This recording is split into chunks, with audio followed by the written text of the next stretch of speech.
નમસ્કાર, આપ જોઈ રહ્યા છો લખત ન્યૂઝ અપડેટ ચેનલ। તમામ સમાચાર અને અપડેટ મેળવવા માટે ચેનલને સબસ્ક્રાઇબ કરો અને બેલ આઇકન પર ક્લિક કરો જેથી તમામ સમાચાર અને અપડેટ તમને મળી રહે। વીએફ હાઈસ્કૂલ બારડોલી ખાતે આજે પોસ્ટલ બેલેટ અંતર્ગત મતદાનનું આયોજન કરવામાં આવ્યું।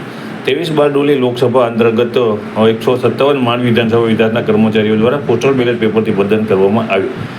હાલ યોજાનાર 23 બારડોલી લોકસભા ચૂંટણી અંતર્ગત 157 માંડવી વિધાનસભા વિસ્તારના ચૂંટણી કામોથી રોકાયેલ કર્મચારીઓએ આજરોજ માંડવી મામલતદાર કચેરીએ પોલીસ સ્ટાફ અને ચૂંટણી ફરજ પરના સ્ટાફ તેમજ વીએફ હાઈસ્કૂલ ખાતે પોલિંગ સ્ટાફ દ્વારા પોસ્ટલ બેલેટ પેપરથી મતદાન કરવામાં આવ્યું હતું, જેમાં મદદનીશ ચૂંટણી અધિકારી પીસી પટેલ, મામલતદાર માંડવી એફબી વસાવા, તાલુકા વિકાસ અધિકારી આરએસ સોલંકી તેમજ આજરોજ ઓબ્જર્વની ટીમ પણ વીએસ હાઈસ્કૂલ ખાતે પહોંચી હતી અને જે મતદારો મતદાન કરી રહ્યા હતા તેમની કામગીરી તેમને નિહાળી હતી।